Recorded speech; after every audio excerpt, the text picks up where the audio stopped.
ಮೊಳಕಾಲ್ಮೂರಿನ ಆರಾಧ್ಯ ದೈವ ಬೆಟ್ಟದ ಮೇಲಿನ ನುಂಕಮಲೆ ಸ್ವಾಮಿಯ ತೇರು ವಿಜೃಂಭಣೆಯಿಂದ ನಡೆಯಿತು.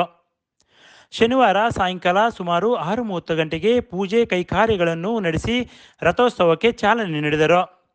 ರಥೋತ್ಸವವನ್ನು ಸಾವಿರಾರು ಭಕ್ತರು ಎಳೆದೊಯ್ದು ತಮ್ಮ ಹರಕೆಯ ರೂಪದಲ್ಲಿ ಬಾಳೆಹಣ್ಣು, ಸೂರ್ಬೆಲ್ಲ, ತೆಂಗಿನಕಾಯಿ ರಥೋತ್ಸವಕ್ಕೆ ಸಮರ್ಪಣೆ ಮಾಡಿ ತಮ್ಮ ಹರಕೆಯನ್ನು ತೀರಿಸಿದರು.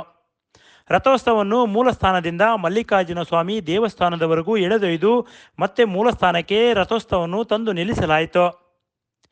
ಯಾವುದೇ ಅಹಿತಕರ ಘಟನೆ ನಡೆಯದಂತೆ ಮುನ್ನೆಚ್ಚರಿಕೆ ಕ್ರಮವನ್ನು ಪೊಲೀಸ್ ಇಲಾಖೆ ಉತ್ತಮವಾಗಿ ಕೈಗೊಂಡಿತ್ತು.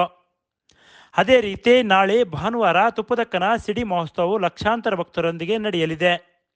ತಾಲೂಕು ಸೇರಿದಂತೆ ಹೊರ ತಾಲೂಕು, ಹೊರ ಜಿಲ್ಲೆಗಳಿಂದ ಜಾತ್ರೆಗೆ ಸುಮಾರು 20ರಿಂದ 30 ಸಾವಿರಕ್ಕೂ ಹೆಚ್ಚು ಜನ ಭಾಗವಹಿಸುವ ನಿರೀಕ್ಷೆಯಿದೆ.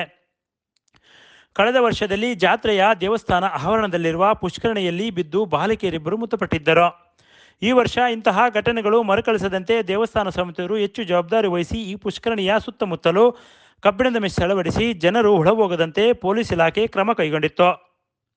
ದೇವಸ್ಥಾನದ ಪಟ್ಟಾಧ್ಯಕ್ಷ ಮಂಗಳನಾಥ ಗುರೂಜಿ ನೇತೃತ್ವದಲ್ಲಿ ನಡೆಯುವ ಈ ಜಾತ್ರೆಗೆ ಜಿಲ್ಲೆ ಸೇರಿದಂತೆ ನೆರೆಯ ಬಳ್ಳಾರಿ, ದಾವಣಗೆರೆ ಹಾಗೂ ಆಂಧ್ರ, ರಾಯದುರ್ಗ, ಕಲ್ಯಾಣದುರ್ಗ, ಅನಂತಪುರ ಜಿಲ್ಲೆಗಳಿಂದ ನೂರಾರು ಭಕ್ತರು ಆಗಮಿಸಿ ತಮ್ಮ ಹರಕೆಯನ್ನು ತೀರಿಸಿದರು.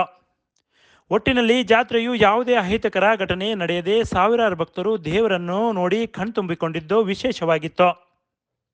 Bureau report, PM Gangadhar, Bharat Vaibhav news, Molakalmuru.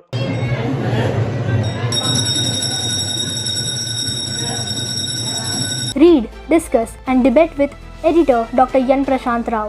Wanted reporters in print, digital and visual media for Bharat Vaibhav Daily Newspaper, BV News Channel and BV Fast Web News from all the talukas of Karnataka.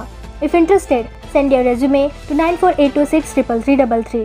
Thanks for watching. Like, comment, share and subscribe to the fast growing channel BV News, Voice of the People.